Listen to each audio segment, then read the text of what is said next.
Bienvenue la famille madridista, on se retrouve pour une nouvelle vidéo sur l'actualité Real Madrid. L'offre économique de Madrid ne convainc pas Mbappé. La conférence de presse Carlo Ancelotti et Toni Kroos. Rejoins la chaîne. En vous abonnant pour rater aucune de nos nouvelles vidéos, je vous partage tous les infos du Real Madrid chaque semaine. N'hésitez pas à vous abonner en activant la cloche de notification pour suivre toutes les dernières informations du Real Madrid. Je vous dis tout, on commence. L'offre économique de Madrid ne convainc pas Mbappé. La proposition de Florentino Pérez serait inférieure à celle qu'il avait mise sur la table en 2022, selon The Athletic. Kylian Mbappé continue de débattre entre l'option de partir au Real Madrid ou de continuer au PSG. L'avenir de Kylian Mbappé continue de donner quelque chose à dire. Le joueur termine contrat au 30 juin et toujours pas a pris une décision. Le Real Madrid et le PSG attendent et les délais qu'ils avaient fixés, ils n'ont pas inquiété le footballeur, qui a le dessus. Selon les informations de The Athletic, l'entourage de Mbappé n'est pas convaincu par l'offre présentée par Florentino Pérez.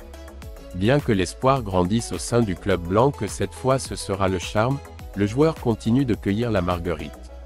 Le problème résiderait désormais dans l'offre financière du Real Madrid, qui serait inférieure à celle qu'il avait mise sur la table en 2022. À cette occasion, Mbappé toucherait 26 millions d'euros par campagne, en plus d'une prime de transfert de 130 millions supplémentaires. La Champions League, des chiffres vertigineux, mais que le PSG peut surmonter grâce à son arsenal économique. Mbappé se concentre désormais sur les huitièmes de finale de Ligue des Champions contre la Real Sociedad. Gagner la plus haute compétition continentale est leur grand défi et le développement de la compétition avec le PSG peut également être clé. La star souhaite mener un projet gagnant, en plus de décrocher un contrat astronomique. Le Real Madrid le séduit, mais pas encore suffisamment pour donner le feu vert à sa signature. Dans les semaines à venir, des informations sur Mbappé continueront d'affluer et il ne serait pas surprenant que sa décision soit à nouveau retardée jusqu'à la fin de la saison, même si Madrid semblait cette fois déterminé à exiger une réponse plus rapide. Ancelotti, sans Bellingham, nous avons gagné 4 matchs sur 4. Les blessures donnent une chance aux autres. L'entraîneur du Real Madrid a admis que, en termes de séquence, c'est sa meilleure saison. Ancelotti a souligné les coups de pied arrêtés de Leipzig. Carlo Ancelotti s'est présenté devant les micros dans la salle de presse de la Red Bull Arena, où les Blancs s'affronteront ce mardi, 21h, lors du match aller des huitièmes de finale de la Ligue des Champions. L'Italien a analysé la situation actuelle de l'équipe avant le match contre les Allemands. Nous allons bien parce que nous sommes sur une bonne séquence, nous traversons un bon moment et l'équipe est excitée et motivée pour la Ligue des Champions, que nous aimons, nous jouons contre un rival, puissant et de qualité, une équipe qui joue un football intense et qui a beaucoup de qualité. Nous devons jouer un match complet, tant défensivement qu'offensivement, où nous avons de la qualité. Concernant Leipzig, il a souligné que, il est très fort sur coup de pied arrêté et Carvajal a très bien joué en tant que défenseur central. Je dois réfléchir si je veux l'éliminer. Ce match m'inquiète beaucoup, car nous devons prendre en compte que Leipzig a marqué 36 buts en transition. Il a des attaquants avec beaucoup de qualité et très rapides. Ils ont 4 attaquants qui réussissent très bien dans ce contexte. Les lésions. Le Real Madrid arrive à la mi-saison, après avoir disputé 34 matchs en 6 mois et avec seulement 2 défaites. L'entraîneur a comparé cette campagne avec les précédents. Je ne sais pas si c'est la meilleure saison, peut-être comme une série de résultats, oui. Je vois une équipe solide, sérieuse, motivée. Je vois une bonne ambiance, tout le monde contribue, personne ne se plaint. On y arrive maintenant malgré toutes les difficultés grâce au caractère des joueurs. Concernant ces difficultés, sous forme de blessures, il a précisé que « Nous ne pensons jamais à ceux qui ne sont pas là, car nous devons penser à ceux qui sont là. Sans Bellingham, nous avons gagné 4 matchs sur 4. Ce qui, je l'ai remplacé, j'ai bien fait, que ce soit Brahim ou Joselu, qui sont des joueurs différents. Ces blessures ont été l'occasion d'être plus motivé. L'Italien a parlé précisément de motivation. Ma motivation est toujours élevée parce que j'aime ce que je fais et l'endroit où je le fais. J'aime l'équipe que j'ai et les joueurs que j'entraîne. La Ligue des Champions revient et pour le Real Madrid, c'est la compétition la plus compétitive. Importante car c'est là que nous avons eu le plus de succès. Nous allons nous battre et concourir pour la gagner. Il a également évoqué la motivation de joueurs vétérans comme Kroos ou Modric. La plus grande motivation pour eux, ce ne sont pas les titres ou l'argent, c'est le football et rien d'autre. Ils aiment vraiment jouer au football, ils le font très bien et ils sont respectés pour leur île. Carlo a également expliqué comment il a adapté les joueurs à des postes qui leur étaient inconnus, notamment avec le fléau des blessures en défense. Convaincre le joueur est très important, mais il faut savoir si on peut le convaincre. Quand on lui parle, on sait si qu'il le veuille ou non. Jouer à ce poste. Tout le monde sait que nous avons des problèmes et ils veulent aider. Je ne vais pas mettre un joueur dans une position dans laquelle il n'est pas convaincu de jouer. Je ne vais jamais le forcer, lui. De plus, il a fait l'éloge de Vinicius après le match de samedi dernier. Si Vinicius est capable de jouer comme il l'a fait contre Gérone, c'est un joueur qui fait la différence grâce à sa continuité. C'est un joueur de qualité qui a beaucoup d'intensité. Dans son jeu, ce qui ressort, c'est la continuité. Parce qu'il peut jouer son jeu pendant les 90 minutes et qu'il y a beaucoup de rivaux qui lui tiennent tête en première mi-temps, mais ensuite ils ralentissent le rythme physique. Et pourtant, il continue d'insister. Interrogé sur l'éventuel renouvellement de Kroos et sa participation au championnat d'Europe en Allemagne, compte tenu d'un éventuel retour en équipe nationale de Tony, Carleto a déclaré: « Pour moi, il est difficile de dire que c'est la meilleure saison de Kroos car il a toujours maintenu le même pourcentage de réussite dans la passe. Sa qualité n'a pas changé au cours des 10 dernières années, mais maintenant il joue dans une équipe avec beaucoup d'énergie et sa qualité dans la gestion du rythme du jeu le rend différentiel. Le groupe est très bon. La décision de Tony est la sienne et elle doit être respectée. Pour moi, il faut s'arrêter au sommet, mais il doit choisir le bon moment. Sa performance depuis qu'il a commencé à jouer a toujours été la même, très élevée et très continue. Tout comme un coach, il doit aussi s'arrêter au sommet. Kroos a le droit de choisir ce qu'il veut. L'Eurocoupe est importante et la jouer avec l'Allemagne pourrait être une bonne chose pour eux. Nous respectons sa décision, quelle qu'elle soit. Et il a terminé en évoquant le changement générationnel que connaît l'équipe avec lui à la tête.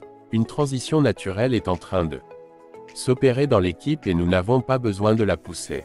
Certaines légendes sont parties et d'autres sont restées.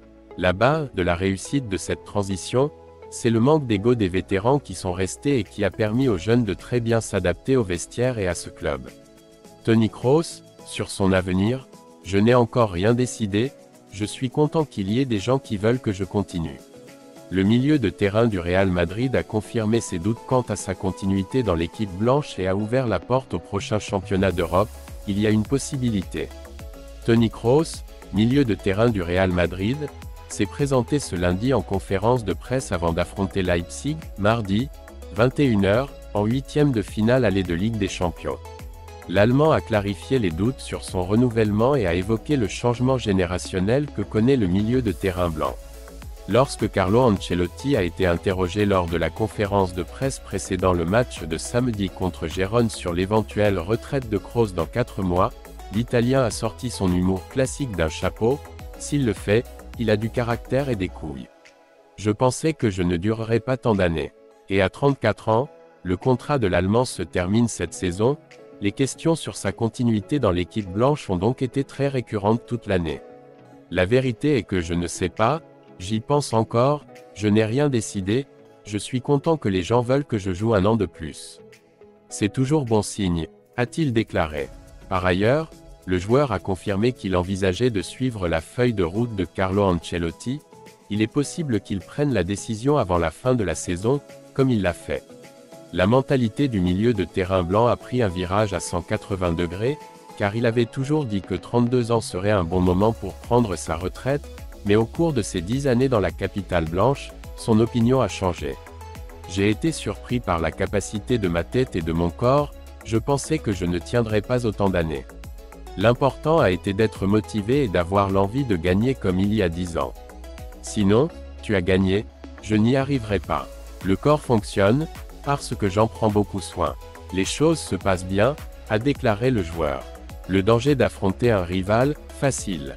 3 défaites, 2 nuls et une seule victoire, c'est le pauvre bagage que Leipzig accumule, même si s'il y a un match à rattraper et à renverser la situation, c'est bien celui-ci contre le Real Madrid. Kroos en est parfaitement conscient. Nous avons plutôt bien passé la phase de groupe et maintenant les bonnes choses commencent.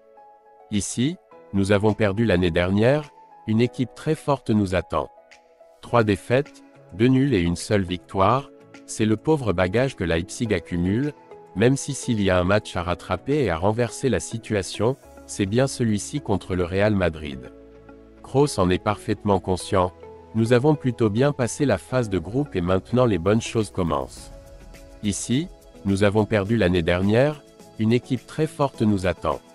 La Coupe d'Europe est le seul titre qui manque à la vitrine de Toni Kroos, une question qui a beaucoup inquiété la presse allemande. Il y a une possibilité, mais je n'ai pas pris de décision, tout comme pour le renouvellement. Ce sont des décisions que je dois prendre, a-t-il répondu. Lors de la conférence de presse, il a également été temps de revenir sur la demi-finale de l'année dernière, au cours de laquelle Manchester City avait battu Madrid au match retour, 4-0. Le Real Madrid revient toujours, avait alors déclaré Kroos. Après avoir accédé au 8e de finale en tant que premier du groupe, après avoir marqué 16 buts en phase de groupe, on a demandé à l'Allemand s'il se voyait soulever son 5e, Orerona. Je ne connais pas de favori, mais nous avons déjà montré que nous en étions capables. Une mauvaise journée vous exclut de la compétition, a-t-il précisé. Les sifflets en Arabie et le changement générationnel blanc. Lorsque Toni Kroos a exprimé son désaccord avec la célébration de la Supercoupe d'Espagne en Arabie Saoudite, le public n'a pas hésité à le siffler lorsqu'il est entré sur le terrain à Riyad, opinion qu'il a réaffirmée. Ils ont confirmé que ce que j'ai dit c'était la bonne chose. Toni Kroos est la seule équipe qui continue d'être titulaire après le changement générationnel qu'a connu le milieu de terrain blanc ces dernières années, offrant expérience, jeu et qualité aux débutants. S'il m'avait dit en août que nous sommes venus à ce match comme ça, je ne sais pas si je l'aurais cru. Il ne faut pas penser à ceux qui ne sont pas là, a déclaré le joueur. Concernant son nouveau rôle au milieu de terrain blanc, dans lequel il est passé de jouer avec Casemiro et Modric à être le partenaire de danse de Camavinga, Tchouaméni, Valverde et Bellingham, le milieu de terrain blanc a confirmé que son nouveau rôle l'a fait s'améliorer défensivement.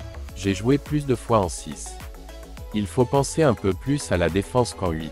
Je voulais m'améliorer dans cet aspect-là, car ici nous jouons très offensivement. Il s'agit précisément du renouvellement de Modric, son fidèle compagnon du milieu de terrain, déjà relégué au second plan, sujet qui est apparu à 2 reprises lors de la conférence de presse de l'Allemand. Ce sont 2 cas différents, pour l'avenir nous pensons différemment, je ne peux parler que de mon cas. C'est une décision pour lui ou pour le club, je ne sais pas, a précisé Toni Kroos.